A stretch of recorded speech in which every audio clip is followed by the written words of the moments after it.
Hey, good morning everyone. Actually it's noon and I kind of got on my bicycle and no introduction, just started pedaling. I made it about 40 kilometers. I'm coming up to the border of Thailand right now. I'm in the town called Ran Teu Panjang, and I'll be actually getting off the road that I'm on. Currently I'm on the Route 3. And Route 3 runs to the border. But before the border, I found the road I decided on taking to go westbound is on the Malaysian side.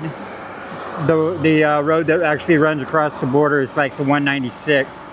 I got on the street view and it looked like a really nice route. Honestly, didn't look like there's a lot of mountainous range, but I'm sure I'm gonna run into some of it. But yeah guys, I just figured I better pull over and do a little quick update since I've already came 40 kilometers. The spot I'm actually aiming for is Jeli. Jeli is still 51 kilometers. And I think it was this morning back at my hotel, it was like 89 kilometers distance. So I'm doing pretty good guys. And since it's only just now turning noon, I should be able to get there no problem. So let's start pedaling, and yeah. So I should be able to make the 89, we'll just call it 90 kilometers there by sunset.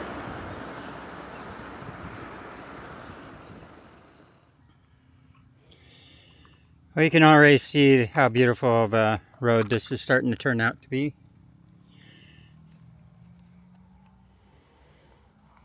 And yeah, very beautiful road. Not much of a shoulder, but not really bad traffic, so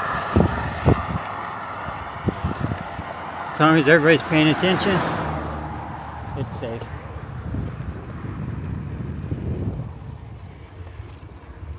As I'm filming with one hand, steering with the other.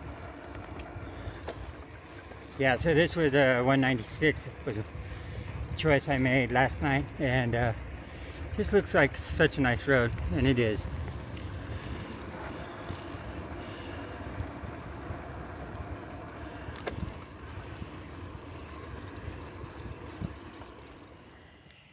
Hey everyone, I just pulled over to the side. I just finished up a live stream because I forgot at 10 o'clock to do one. I left around my hotel around 8 o'clock and I was like, I'll pedal for about 2 hours, then pull over and do a live stream. And I just spaced it. So I was pulling over to get a little hydrated and eat some of my fried bananas that I picked up along the street earlier. And I saw this spot. This spot looked pretty nice. You just kind of pull over by a nice little peaceful, beautiful little graveyard. And a little pond dock right here. So I decided I'll do a live stream from here. It looks the most comfortable. And after the live stream, I was like, I better do like a just quick update. So I was looking more or less how far I came.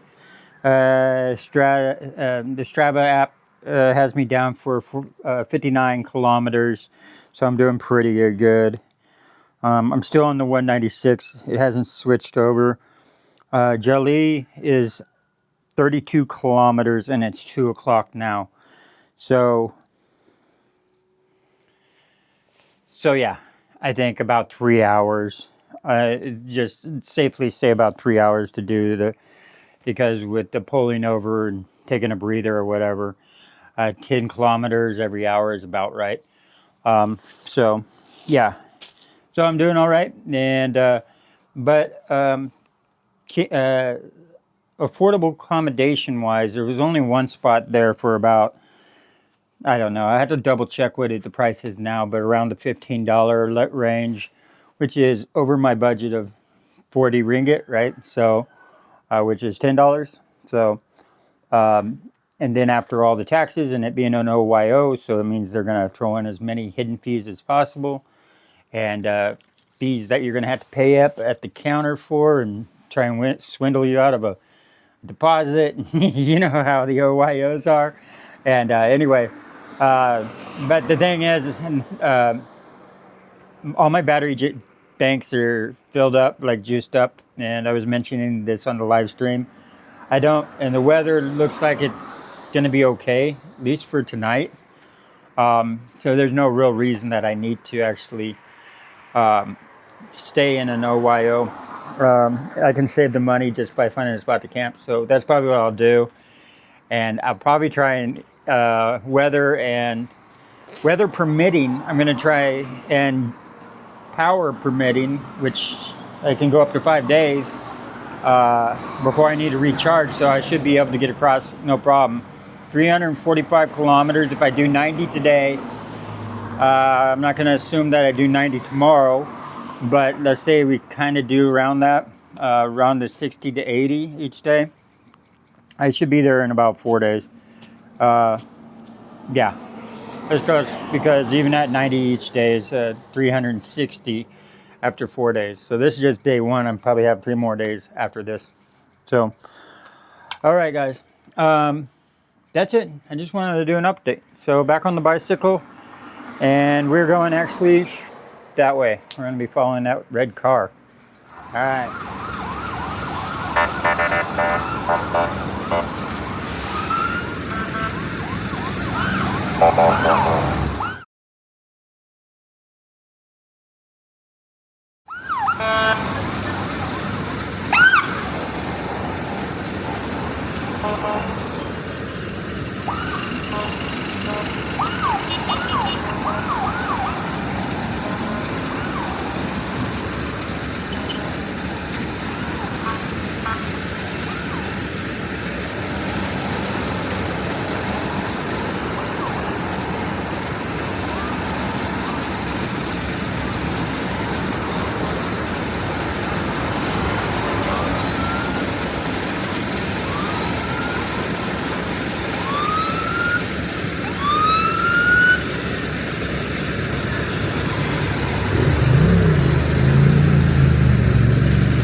There we go. Jeli is 13 kilometers away.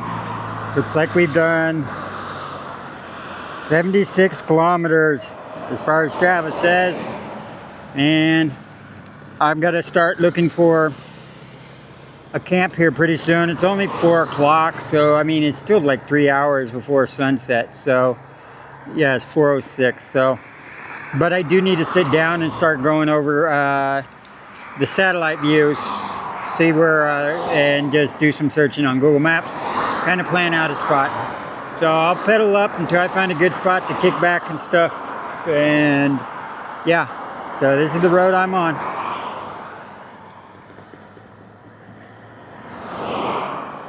Oh, and which road is that? I'm on the 4 now. So I'm on Route 4.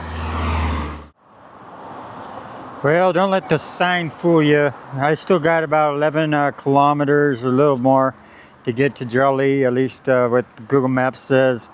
This is Ayer Lanas, right around here. So, yeah, I know the sign says Jeli. I probably, but it's not the actual city of Jeli, or town, or I don't know how big Jeli is.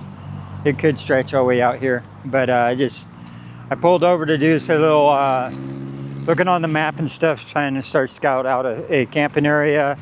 It's going on 5 o'clock right now, so I'm like, I better start hurrying up and trying to figure. Yeah, it's 4:45. So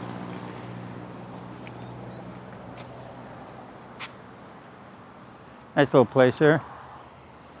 So I was able. I looked up parks. There's a park up here on the right. Like I said, I'm trying to stay away from getting too much into the bush, but I don't know if that's a super easy thing to do right now. Although I'm looking for the clearings from the satellite view. There's a few clearings up above, but I think the first spot I come up to is like 2 kilometers away. Then after that, it's 9 kilometers. you know, from here, 9 kilometers. And then the next one from here is 11 kilometers out. Spots I'm possibly gonna scope out and see if I can camp. And if I get to the one that's basically 11 kilometers, I'm just right, I'm basically in Jeli. So if I get, but there's no need to actually, rocks. How do you get a rock in a sandal? You know what I'm saying? Sandals are open. But a rock will get right in your sandal, right on your foot, and just stay there. That's annoying. You can't shake it out. Anyway, so I'm gonna hop on my bicycle and start pushing ahead and find a spot to camp. All right, that's all, folks. That's the main road right there that you can see the cars going by on. I'm pulling off because I saw something interesting down this road right here. Well, not interesting, actually, very uninteresting. That's what I'm looking for. Uninteresting means open field. So, I don't know, that just says, what is it? Water tank cleaning service, which means basically probably not really a business at all. And I'm going to take this road down. It looks underdeveloped.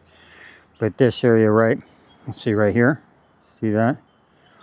I want to check that out. Just check out this whole little area real quick back here. See what type of promises this road might hold. Now, there's not really, there's a house right there. Maybe there is a business there. Okay. Well, it looks like there's a main road right there.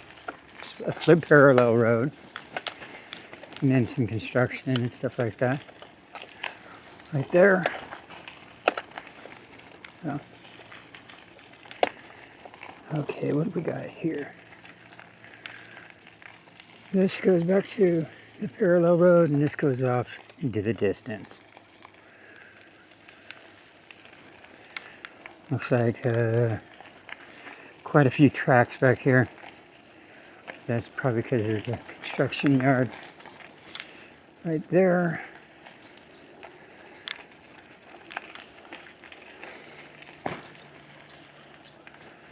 So yeah, I'm just seeing what this might offer. If not, I go down a little farther. This actually wasn't a spot I marked off on the maps, but I just saw the road and I decided to look at it on the satellite view, and it looked like it might hold something worth checking out.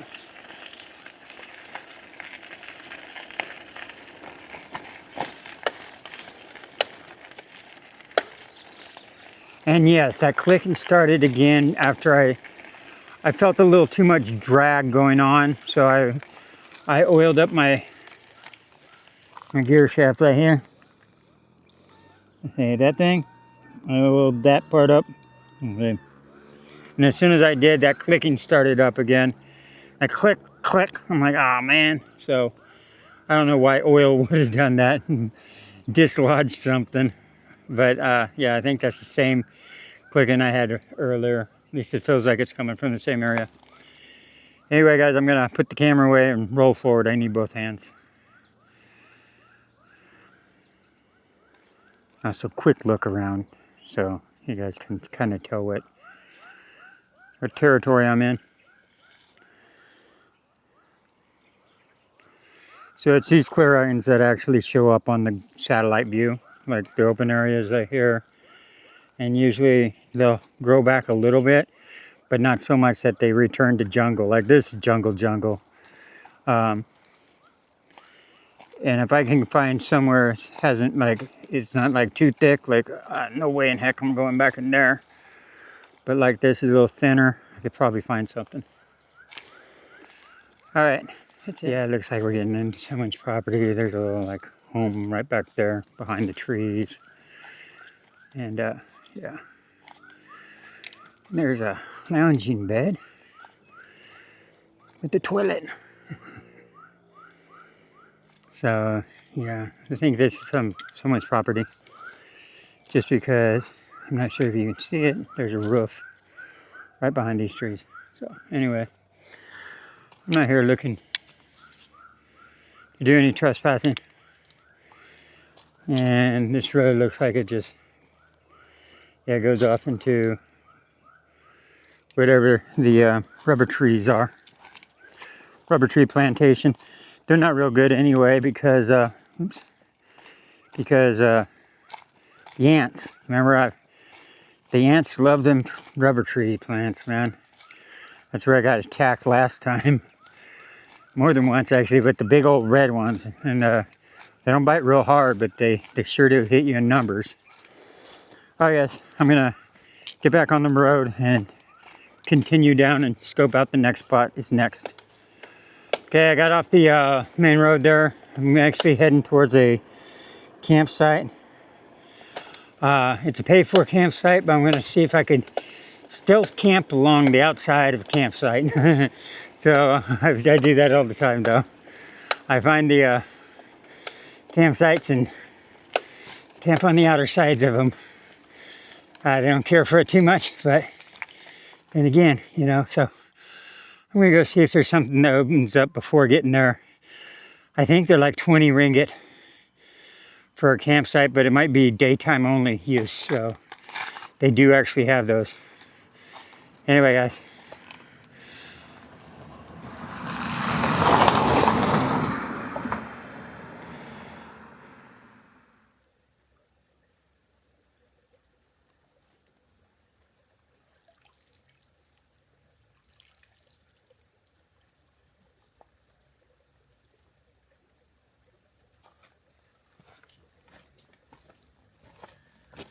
So when in doubt, I did run into this little spot just where I was filming earlier.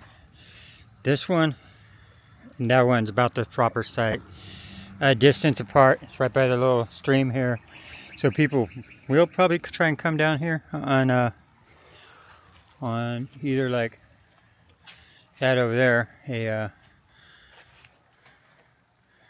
a moped or maybe a car. So anyway, that's a possibility. It's 7 paces or 7 strides, so that's the right distance. It's just I'd be hugged right up against the road there, and if someone decides to come down at night, they're gonna go right by me. I mean, really close to me. So those poles there are probably to stop people from coming down, tumbling down the rocks in their cars. So all right, I'm gonna push ahead a little farther, see what the campground, maybe something else sprouts up. So just a little bit farther up, I mean, that spot was at the river right there. Just a little bit farther up, there's a road that actually goes down. I mean, a scooter could definitely get over that, but, and that looks like I could probably free camp out there. I don't see anything on the satellite view, so I can get across that on my bicycle. That'll hold back any cars from going across too, except for trucks, obviously. And that's probably for 4x too, because I do believe they rent ATV style, like yeah, ATVs and stuff like that over here at the campsite. And so that's what they're listed as. So they probably go all around this area. But that's fine. That looks like the safest spot to camp so far. A little farther up, and you see, so there's the power lines right here. And I'd be just basically right off that. I think that's about as legit as I can get for like a free camp area. Farther up, I'll be in the pay area. I got about just a tad bit over 1.5 liters of water. That's good till tomorrow. So yeah, I'm just going up a little more to explore my surroundings, but I'll probably be going back there. And the river runs right up to the next campground. I'm riding right next to the river. Or creek, actually.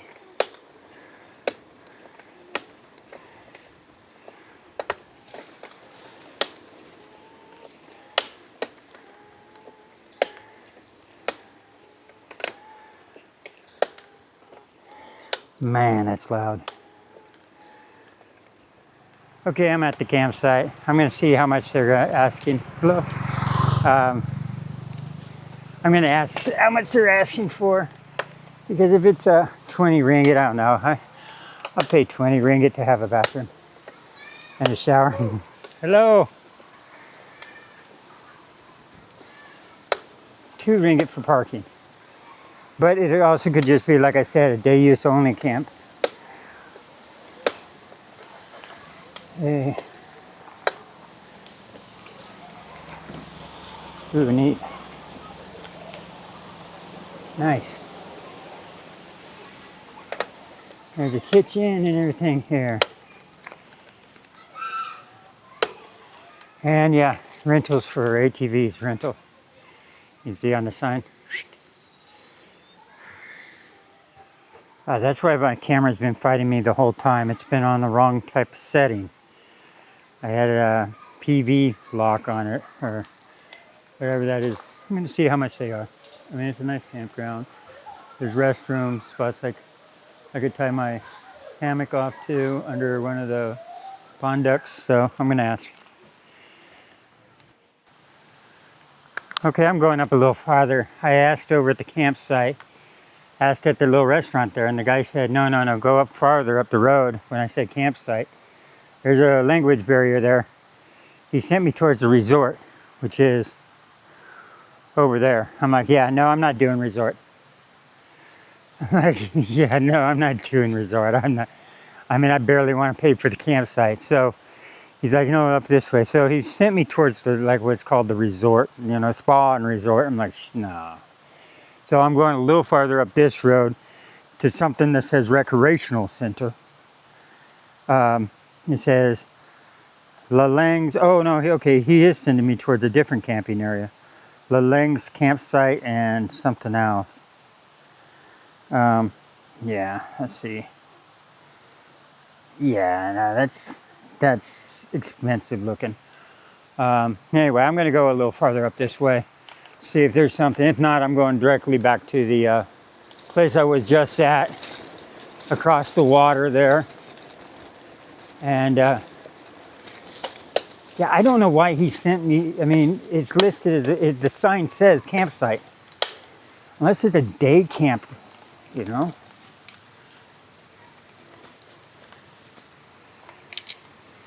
Yeah, I'm running into like resorty shit. Excuse my language.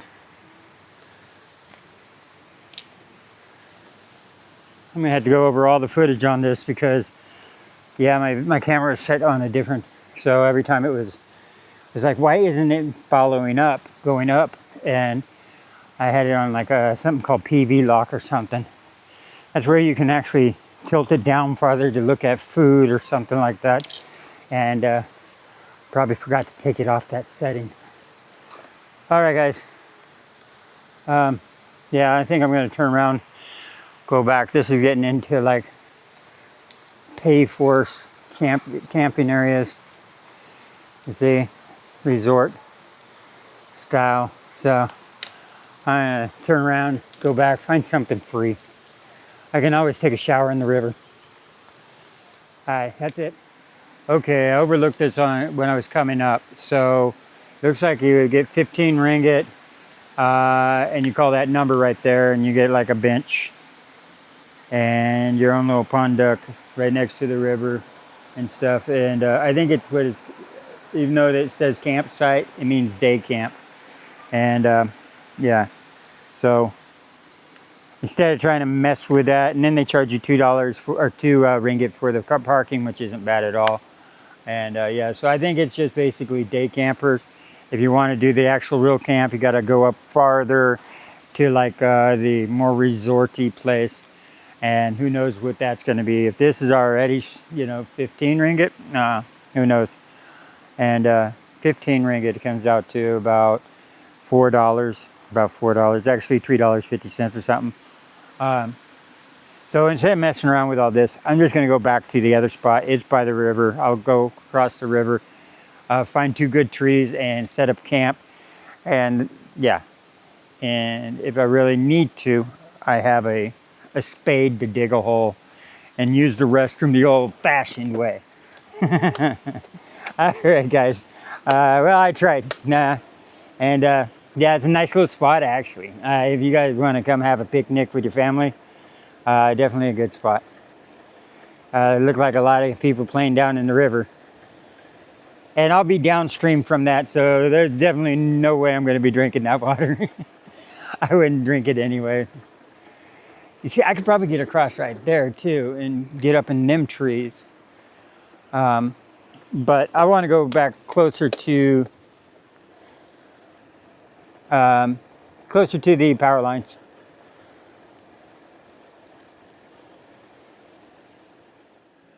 Oh yeah, these are definitely being cultivated trees. But I don't see any, I mean, someone's taking care of this. There's, it definitely is being cultivated. But from satellite view, I don't see any type of building out here. There's a building across the water, which I just crossed to get over on that side, on the opposite side of the road. But it looks like it's still being built, and it doesn't look like anybody's been living in it. So this is my last choice anyway. I'm gonna find 2 trees that are good spacing apart. That's a little out of sight, out of mind, and it is 6:13 right now. I got about 45 minutes before sunset. So yeah, this is it, guys. I'm gonna park my bike and start walking around to see what I can see. I'm trying to get to a high point here so I can have a little bit better look around with my eyes. Let's see. What's this tool?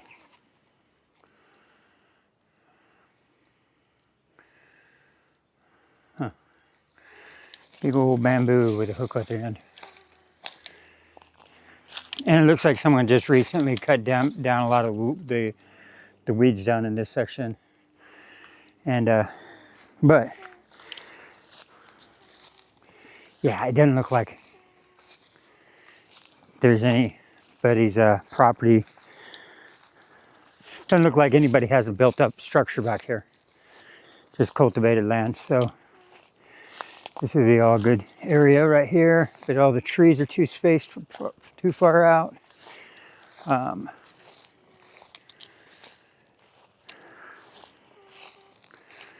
And then it gets really jungly right there. Yeah, this looks pretty good.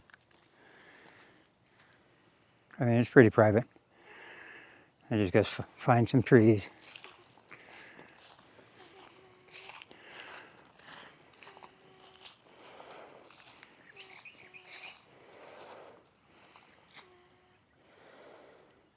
So these look more cultivated down here, but I think up here it looks almost like more the natural growth. Like it's just they're selective thinning out the jungle, like cutting around the jungle, but keeping some of the bigger valuable trees, because I do believe those are rubber tree plants. But anymore, everything looks like a rubber tree plant. I mean, not all of them, because the leaf structures are definitely different on that one. So yeah, I don't know. Maybe it's just selective clearing, keeping the bigger trees. And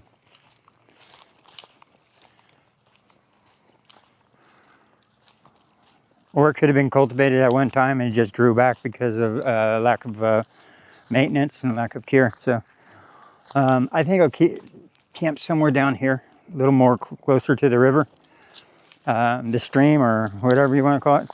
And yeah, I think I'll find something down here. There's a lot of people walking up and down this road. So this road's actually the road on the other side. People out for their evening walk and stuff.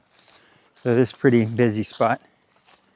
All right, here we go. This tree and that one. So 1, 2, 3, 4, 5, 6, 7, 8.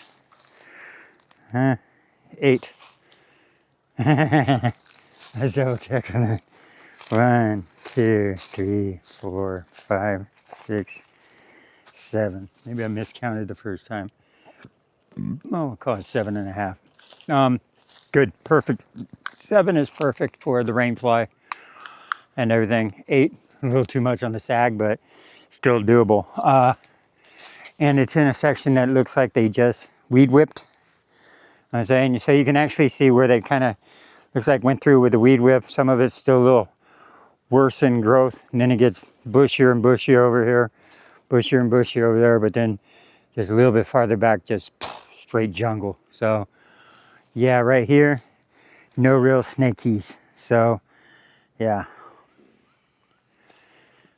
And I'm pretty sure I don't have to strangle out an elephant tonight, so they don't want none of this anyway. Anyway, guys, this is camp, so I'm gonna start setting up. If someone comes out and kicks me out in the morning, so be it. And but for right now, I'm gonna call this camp. And there's a lot of people wandering around too, so yeah, so who knows? Someone might walk up on me tonight or anytime soon.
Remember I said the clips are good for the first initial adjustment.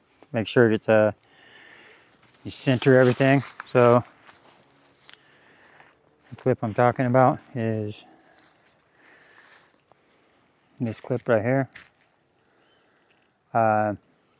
It kind of keeps the tarp more or less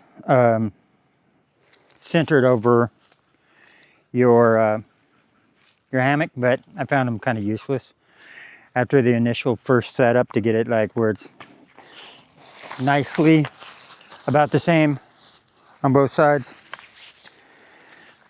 But you can always just start measuring that, which is about an arm's length from your armpit. An arm's length from your armpit on this side would be, oh, I can't go any farther on that one because the knot's there. All right, well, sometimes active track is nice to have, but sometimes it's just a pain in the ass to try and hit the screen to get it going. I don't like it to start in automatically in active track. I like to tap on the screen to get it like where it initiates, where it turns it on. Because sometimes like I want to be able to, if it's on me, I want to be able to pan a little to the side and show something in the distance. But if it's on active track or someone else steps into the frame that I want to talk to, it just wants to focus on one person. So sometimes it can be a pain in the butt, but when you're moving around and like getting up the tarp, it works out great. So like how-to things, this would be great. Active track would be great in how-to videos and stuff. Anyway, I did a few readjustments. I had to bring down my hammock a little, which I did. And then I'm tying off, even though it's a larger tarp, I'm tying it off underneath because there's quite a bit of sag.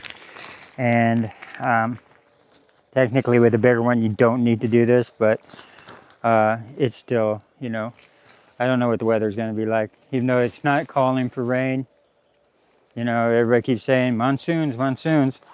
So I'm going to carve up some steaks. So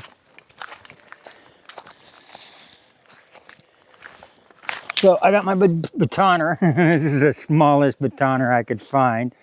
And then I'm just going to cut up some steaks and drive this into the ground.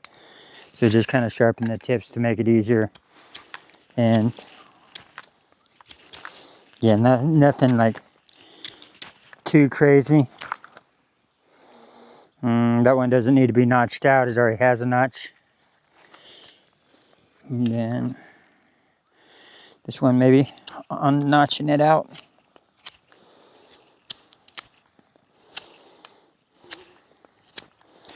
Now, when you are driving stuff into the ground, just remember it. The knock of wood and the hammer or anything like that, if you're building something, you will give away that you're up somewhere building something. So a lot of times when you're homeless, you're on private property because no land is free land anymore. You know what I'm saying? Everybody owns something. Since you don't own that property, that means someone else does. You know, so if you're in